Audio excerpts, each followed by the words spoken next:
Previously on Covenant of the Ancient God of Destruction. Chike, desperate to escape death, struck a dangerous bargain with Alaogbaga, the feared god of destruction. Promised life in exchange for blood, he betrayed and murdered his own brother Ebuka, sealing the covenant with blood at the shrine. From that sacrifice came the black bead, a vessel of prophecy, carrying the curse that Alaogbaga would one day be born through Chike's bloodline. Triumphant, Chike left believing he had conquered death, while even the chief priest trembled at the horror they had unleashed. But what unseen chains has Chike truly bound upon his family? Will his brother's blood cry out against him in generations to come? And when the god finally takes human form, will Chike's so-called victory bring power or doom? The answers begin in this chapter. The path to the shrine was still warm from Chike's footsteps when the silence grew unbearable. The chief priest stood frozen, his eyes darting to the carved walls, his chest rising and falling as if the air had grown too heavy to breathe. Then, from deep within, the voice of Alaogbaga thundered in his spirit. "I go to sleep, I shall wait. In the 10th generation I shall be born. I shall wait, for time means nothing to me." The words crushed him like a heavy stone. He staggered backward, nearly falling, his trembling hands clutching his chest. Cold sweat rolled down his face. The god's presence, once a burning fire in his bones, was gone. He was empty, powerless. His lips quivered. "The god has left. No altar, no sacrifice, no worship. My service is over." The shrine, once alive with unseen power, now felt nothing more than mud and sticks. The silence screamed at him. Then realization came like a spear through his heart. What had happened here was not victory. What they sealed was no protection at all. It was only a delay, a curse waiting to ripen. His knees gave way, and he sank to the ground, his old body shaking. Tears welled in his eyes as he whispered to himself, each word breaking his spirit more. When the god is born in flesh, his birth will bring mass destruction. What we have done, we have doomed the children yet unborn. The shadows thickened, and the priest knew he would not live long enough to see it undone. He staggered, his chest heaving as though every breath was a battle. His legs weakened, and he collapsed against the wooden pillar of the shrine. Sweat drenched his wrinkled face, and his eyes grew dim. "Obi!" he cried, his voice sharp but frail. The young servant rushed in, alarmed. "Master, what is it? Should I call the healer?" The priest shook his head violently. "No, no one must know. Only you." His words came fast, heavy, desperate. "I have little time. Listen well." Obi knelt closer, trembling. "The god has gone to sleep, but he will awaken. In the 10th generation of Chike's bloodline, Alaogbaga will be born in flesh. His birth will not bless the people. It will destroy them." The servant's eyes widened in horror, but the priest gripped his hand with surprising strength. "The black bead Chike now carries to his family, it is no blessing, it is a curse. The bead will ensure Alaogbaga's birth. It cannot be broken now. Anyone who tries will surely die. It must fulfill its mission." The servant's lips quivered. "Then, Master, what can be done?" The priest dropped his voice to a harsh whisper. "When the child of the 10th generation is born, then and only then can the bead be destroyed. But it must be done before the father places it on his boy's neck. That is the only way to end Alaogbaga before he rises." His grip weakened, his body sagged, yet his eyes still held fire. "Form a brotherhood, men of trust, pass this secret down, watch the bead, guard the truth, wait for the 10th generation. You must save the world." The servant bowed, tears in his eyes. "I swear it, master." That night, the priest closed his eyes forever, taking his last breath beneath the silent shrine. But Chike walked into his compound with his chest high, his steps heavy with pride. The evening fire burned low, but his voice carried through the courtyard. He called for his eldest son, and the boy came running, eager to please his father. From the folds of his wrapper, Chike brought out the black bead, its dark surface glinting under the firelight. He held it up for all to see, his eyes shining with arrogance. "My son," he said with a proud smile, "today our family has become greater than any other in Umuagu.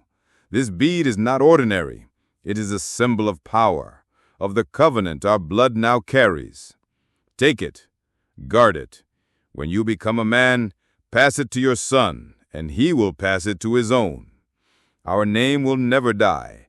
Our family will be feared for generations to come." The boy accepted the bead with wide eyes. He thought it was simply a treasure, something that made him special. Chike laughed loudly, clapping his son on the back. "Good. You have the heart of a lion. With this bead, our family is untouchable." That night, Chike slaughtered another goat. Palm wine flowed, and his laughter echoed into the dark. He told his wife and children, "Alaogbaga has blessed us. As long as this bead remains in our family, no harm shall touch us." But behind his proud face, there was no whisper of doubt. Chike truly believed he had conquered death. He said back, drinking deeply, convinced that God still watched over him. Little did he know, Alaogbaga was gone, asleep in silence, waiting, and the bead he passed so proudly was not protection, but a curse binding his bloodline forever. In another compound, far from Chike's laughter and feasting, Ebuka's wife sat at the doorway of her small hut. She stared into the dark path leading to the bush. The moon had climbed high, yet her husband had not returned. The evening meal sat untouched, cold. Her heart beat with unease. She had begged him not to go. Chike is not a man to be trusted, she had warned her. But Ebuka, with hope shining in his tired eyes, had insisted. "He has changed. This planting season will not meet us empty." Those were the last words she heard from him. Now, as shadows thickened, dread whispered louder in her chest. She called her eldest son, a thin boy with sharp eyes. "Take your lantern," she said, her voice low and trembling. "Go into the bush, find your father, and tell him to come home before dinner." The boy obeyed, picking up the lantern, but before he could step beyond the threshold, the sound of angry voices rose in the distance. Feet pounded the earth, torches burned against the night. Then she saw them, youths of the village, their faces hard, their breaths heavy with rage, and upon their shoulders lay the broken body of her husband. Her cry tore through the night.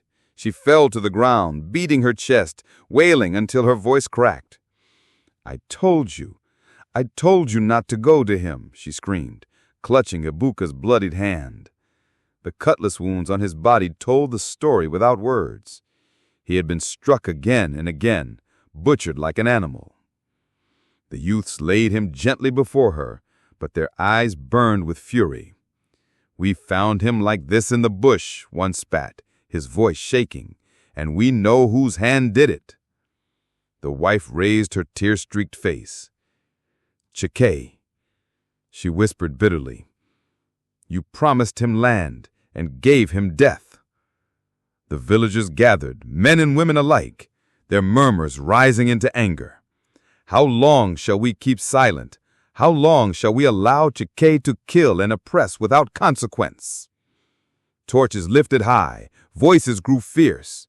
For the first time, fear no longer chained their hearts.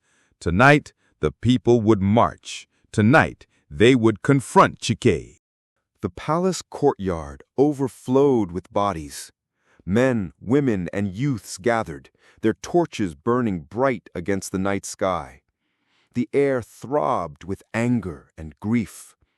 Ibuka's lifeless body had been laid at the palace gates for all to see, a silent witness to Chike's cruelty. The king sat on his carved wooden stool, beads rattling nervously around his neck. His eyes darted from the body to the restless crowd. He knew the people were right. He knew Chike's hands were soaked in blood. But fear coiled inside him like a snake. His voice trembled when he finally spoke. "My children, you must be careful," he said, raising his hand to quiet them. "Do not forget, Chike has the protection of Alaogbaga. To rise against him is to rise against the god." The villagers erupted in angry shouts. "Has Alaogbaga blinded you to his wickedness?" one youth cried. "Is this the man the god protects, a brother killer, a thief of our lands, a tyrant over our fathers?" "Enough is enough!" The voices roared together, echoing like thunder. The king tried again, his voice weak. "I beg you, if Alaogbaga is angered, his wrath will fall on us all." But the crowd had already made their choice. A tall youth stepped forward, torch in hand, his face fierce with defiance. "Let the god strike us if he must, but tonight Chike must pay. We will no longer live under his shadow." A roar of approval surged through the people. The women lifted their voices in sharp, high-pitched cries that pierced the night. Men banged machetes against wooden shields. The young carried spears and torches, their eyes blazing with determination. Even the elders, who once feared to speak against Chike, now nodded with grim resolve. Slowly, like a wave, the crowd turned from the palace. The king remained frozen on his stool, powerless. The people no longer looked to him for courage. Torches lit the dark paths as hundreds marched through the village. Dust rose beneath their feet. Children clung to their mothers, watching the fury of a people who had been silent for too long. Their voices rose as one, chanting, "Justice! Justice for Ibuka! Justice for the land!" And ahead of them, like prey in his lair, waited Chike in his compound. Chike stood tall in his compound, his chest puffed out as if nothing could touch him. His lips curled into a mocking smile. "Leave my home before Alaogbaga destroys you all," he shouted, his voice echoing through the night. The people froze, waiting. Some looked to the skies, others pressed their hands against their hearts, bracing for thunder, for fire, for death itself. For years they had seen how the god's shadow followed Chike. Many still believed one wrong step would bring destruction upon them. But nothing came. The skies remained calm. The earth did not tremble. The air was still, almost peaceful. Alaogbaga was silent. A murmur rippled through the crowd, soft at first, then louder. They looked at one another with wide eyes, the truth slowly sinking in. Chike was alone. The god had abandoned him. Fear turned into boldness, boldness into rage. "He has no power now," a youth cried. The people surged forward. Chike stepped back, his mocking grin fading. He shouted again, but his voice shook, no longer strong. "Alaogbaga, strike them down!" Still, nothing. The crowd grabbed him, their hands like chains around his arms and legs. They dragged him through the dust, his cries swallowed by the roar of voices around him. "Justice! Justice!" they shouted as they pulled him toward the king's palace. The king, trembling, watched from his seat as the mob stormed in with their captive. his crown tilted on his head, his body shrinking with fear. He had never seen Chike so weak, so helpless. For the first time in years, the tyrant stood without the shadow of his god. The youth struck him. Blows fell heavy and fast, carrying years of anger, pain, and loss. The women cried as they remembered their children beaten and their husbands shamed. The men swung with fury for every farm stolen, for every scar Chike left on their bodies. At last his body went still. Chike was dead. The reign of fear that held the village in chains had ended. When morning came, the people gathered. All the lands Chike had stolen were given back. The wealth he hoarded was shared among the poor. For the first time in many years, the village breathed freely. Children laughed again. Drums beat not in fear, but in celebration. The tyrant was gone. The village was alive with joy. Drums thundered, feet stamped the earth, and voices rose in victory. Children ran through the compounds, shouting, "Chike is gone!" The women sang, their voices carrying hope into the night. Yet beneath the noise of celebration, whispers spread. "Why did Alaogbaga not strike us?" some asked quietly. "Has the god abandoned Chike?" others wondered. A few looked toward the forest with unease, their joy dimmed by the mystery. For years, Chike's strength had come from the god of the shrine. Every curse, every punishment, every act of fear was tied to Alaogbaga. But tonight, when the people rose as one, the god had been silent. At dawn, a group of worshippers made their way to the shrine. They carried kola nuts, palm oil, and fowls, hoping to hear the god's voice once more.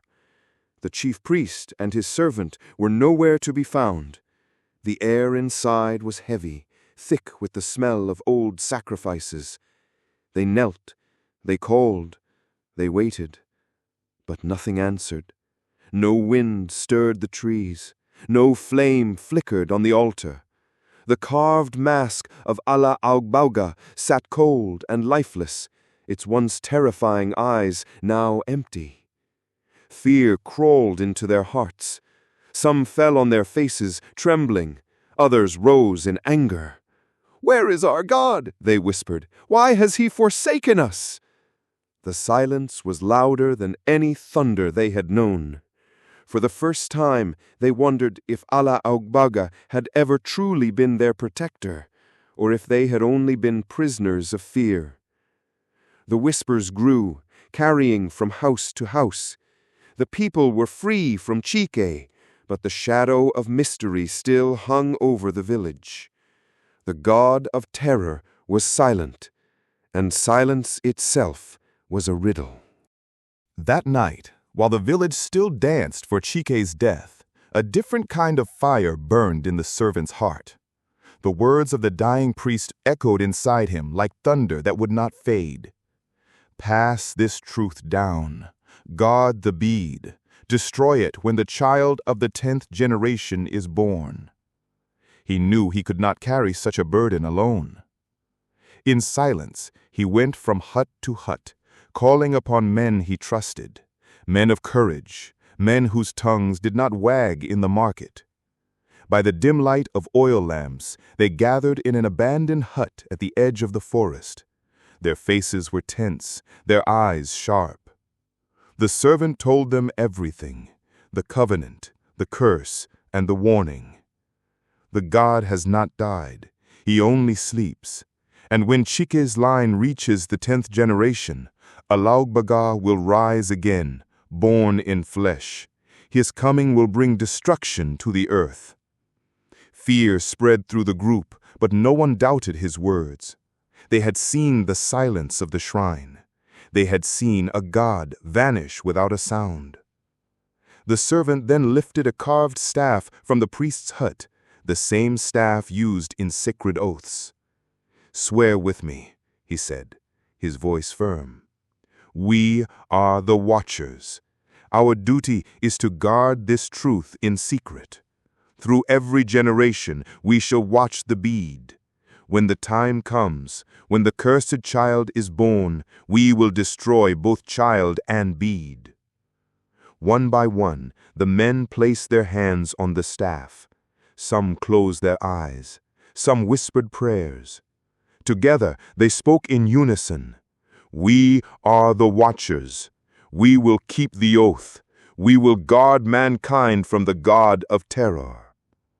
The oath bound them, heavy as iron chains, yet clear as fire. From that night, a secret brotherhood was born, hidden from the eyes of kings, unknown to the ears of villagers. They did not live for themselves anymore. They lived for the day the god would try to rise. And so began the Watchers, guardians of mankind's survival. With Chike gone, Umwagu slowly began to heal. The fear that had gripped the village for years seemed to lift like a dark cloud after heavy rain. The lands he seized were returned, and families went back to their farms. Children laughed freely again in the compounds. Women sang as they pounded yam, and men worked the fields without the shadow of tyranny hanging over them. The king, once weak and fearful, now walked among his people with a humbled heart. He listened more, spoke less, and ruled with caution. The village, scarred by years of oppression, found comfort and rebuilding together. It was as if a great weight had been removed from every back. But in the silence of night, when the drums stopped beating and the fires burned low, another story was quietly unfolding. In hidden corners, men gathered in whispers, the Watchers. Bound by the priest's last command, they passed the secret carefully, like a fragile flame that must never die out. Each man taught his son, and his son taught his own, always in secret, never in the open. While the people rejoiced in peace, the Watchers lived with the burden of tomorrow. For they knew the god was not gone, only sleeping. The black bead moved quietly through generations, passed from father to son as a proud symbol, its true danger hidden from all but the chosen few. The people saw it as honor. The Watchers saw it as a ticking storm. And so the seasons turned. Peace reigned in Umwagu, yet destiny watched from the shadows. The god slept, patient as stone, waiting for the bloodline to ripen. One day, Alaogbaga would be born in flesh, and on that day, the world would tremble. Umuagu may rest for now, but the curse of Alaogbaga is far from over. The bead still passes from father to son, silent yet dangerous, carrying the weight of destruction. The Watchers wait in shadows, sworn to act, but will they succeed when the time comes? Or will the world forget until it is too late? If you want to know what happens when the Covenant returns to demand its price, don't miss the next episode of Covenant of the Ancient God of Destruction. Subscribe now and turn on notifications so you'll be the first to see if the child of the 10th generation will be born and whether mankind can survive what follows.